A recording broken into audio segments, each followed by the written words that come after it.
जीत हमेशा शक्ति की होती है, जीत हमेशा पावर की होती है। और वो शक्ति या पावर किसी भी तरीके की हो सकती है। वो शक्ति या पावर ज्ञान की हो सकती है, शारीरिक बल की हो सकती है, पैसे की हो सकती है, या फिर पोजीशन की हो सकती है। वो शक्ति या पावर किसी भी तरीके की हो सकती है।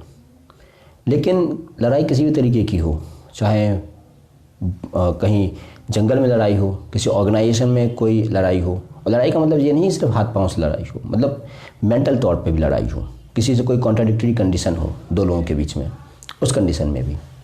तो जहाँ भी कुछ विरोधाभास है, जहाँ भी किसी तरीके का द्वंद्व है, वहाँ वही जीतता है जिसके हाथ में ज़्यादा पावर होती है, वहाँ वही जीतता है जिसके हाथ में ज़्यादा शक्ति होती है। अगर हम महाभारत के युद्ध में देखें तो महाभारत के युद्ध में कौरवों के साथ जो है कितने सारे लोग थे, और कितने एक से बढ़कर एक थे, और दूसरी तरफ से पांडव थे। लेकिन पांडव और कौरवों के बीच जो युद्ध हो रहा था, उसमें जो एक सबसे सुप्रीम पावर थी वो थी कृष्ण की, और कृष्ण पांडवों के साइड थे, इसीलिए पांडव जीते। वरना भीष्म पितामह को भला कौन मार सकता था? उन्हें तो इच्छा मृत्यु का वरदान था। उन्हें कौन इतना मजबूर कर सकता था कि वे अपनी मर्जी से जो है मृत्यु को प्राप्त हो जाए, या वो अपनी इच्छा से जो अपने अस्त्र शस्त्र थे वो डाल दें? कौन उन्हें इस बात के लिए मजबूर कर सकता था? पांचों पांडवों में तो इतनी ताकत नहीं थी, क्योंकि वो तो उन्हें बल्कि भीष्म पितामह की तरह पूछते थे, तो वो उन्हें कैसे मजबूर कर सकते थे? वहीं दूसरी तरफ द्रोणाचार्य, और द्रोणाचार्य ने तो बिल्कुल एक प्रतिज्ञा ले ली थी कि जब तक उनके हाथ में धनुष बाण है, जब तक उनके हाथ में शस्त्र है, तब तक उन्हें कोई पराजित नहीं कर सकता। तो वह कोई भी पांडव उन्हें कैसे हरा सकते थे?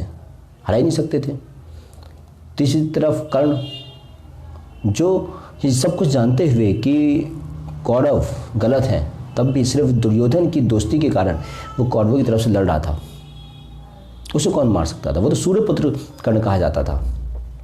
उसके पास इतनी ताकत थी कि अर्जुन के रथ पर, जबकि अर्जुन के सारथी श्री कृष्ण भगवान खुद थे और ऊपर हनुमान जी बैठे थे, तब भी कर्ण के बाणों से अर्जुन का रथ एक दो कदम जो पीछे धकेल जाता था, हट जाता था। तो भला ऐसी क्या चीज़ थी फिर भी कौरव हार गए? उसमें जो एक सुप्रीम पावर जिसे हम कह देते हैं वो थे श्री कृष्ण, वो पांडव की साइड थे।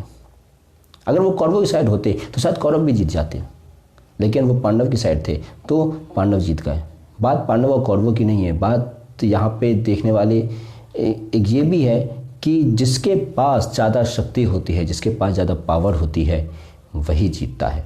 बाकी जो दूसरी साइड का बंदा है, जो दूसरी साइड की पार्टी है, वो कितने भी तर्क लगा ले, वो कितने भी जो है द्वंद्व, कितने भी जो है स्ट्रेटजी लड़ा ले, कितना भी कुछ कर ले, लेकिन जीती हमेशा वही चीज़ है जिसके हाथ में ज़्यादा पावर होती है, जिसके हाथ में ज़्यादा शक्ति होती है।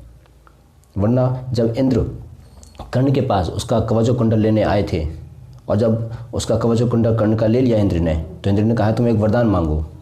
तो एक तो कर्ण वैसे तो ये कहता है कि जिस कवच और कुंडल के सहारे में इतना मतलब बहुत ज़्यादा वीर माना जाता था, और जो बिल्कुल मेरी एक ढाल थी कि कोई मुझे छू भी नहीं सकता था, वो तो आपने ले लिया, अब मुझे क्या वरदान चाहिए?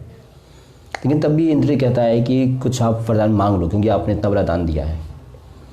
तो कर्ण इंद्र से एक हथियार मांगता है, वो अपना वज्र एक दे देते हैं, वज्र का एक स्वरूप दे देते हैं कर्ण को। वो कहते हैं कि ये उसी इंसान पे असर करेगा जब जो दुश्मन है वो तुम्हारे सामने हो, और जब दुश्मन तुम्हारे सामने हो, अगर तुम उसका नाम लेके इसको जो है चलाओगे, उस पर प्रहार करोगे, तो मर जाएगा।